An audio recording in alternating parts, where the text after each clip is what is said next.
So welcome to this module, and then we're just going to be talking about the marketing budget side of things. After you have created your plan, you have a fantastic plan from understanding the current position to trying to figure out your target audience to trying to pick a strategy and picking the tactics. By the way, like I said, one builds on each other. So the strategic activity you decide on would be the one that works for the audience that you have created and the one that fits the unique value proposition that your business has, right? For some audience won't use Instagram Live, so you need to go billboard. So you're not choosing billboard because you think it's nice or because you think you prefer it. No, because it works for the audience that you have initially created.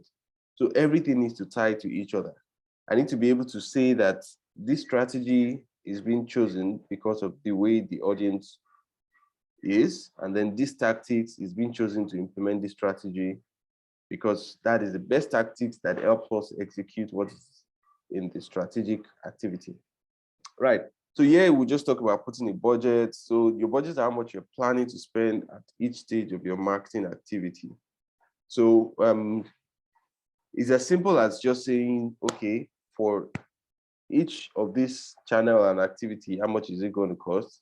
So I assume it's not something you just come up in your head, something you need to research. So if you're using influencer marketing at the awareness campaign, you need to reach those influencers. Hey, hello influencers, I'm looking to do something with you. How much does it cost to run an event with you or to get you on our event or to make a post on your platform? So you need to make that research and find out that budget, right? And then you create that all the way. So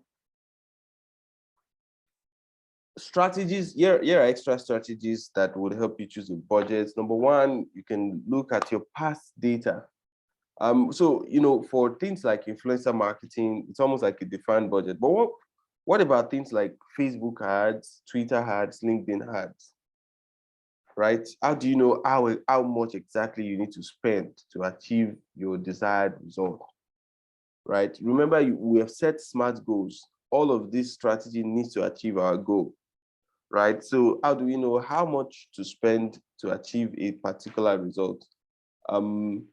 So first thing is you might want to look at your past data. Okay, when we ran a campaign some 2 months ago, how much did we spend? What result did we get? So if we're going to get a certain amount of results, can we do some calculation to see how much this result we are gone in for is going to cost us based on our past data? Of course, you also want to account for some thing that might have come up, maybe some inflation or some increased costs that might have come up within the space of time, within the duration of your past data and the current campaign you're about to run rather. So two, you want to look through the internet for general industry data. If you just search the internet for things like what's the average cost per acquisition for a fashion industry, what is the average cost per acquisition for real estate, right? They'll give you a general industry data. Industry data are not a rule of thumb, but the average of what people are getting. You could get it more expensive. It could be more expensive for you, or it could be cheaper for you, depending on things, or depending on your peculiar situations, or depending on things you do, right? That's a whole course on its own, right? So next is you want to take a sensible wild guess, right? If industry data says it costs $10 to acquire each customer in this industry, a wild guess would be, let me put it at $15, so that at worst, I mean, if anything goes wrong, I have a bandwidth to still make sure that I achieve results. And if I get, it's better to over deliver, right? Instead of instead of trying to say that the industry data is $10 and then you're saying, oh, I'm going to get it at $5.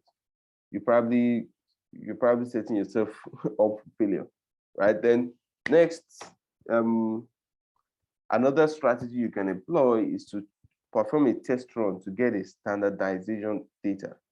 You can use all of these together, or you can use them individually, or you can combine one or two or three. Right? Performing a test run to get a standardization data is basically saying that, for example, if you're running a paid campaign,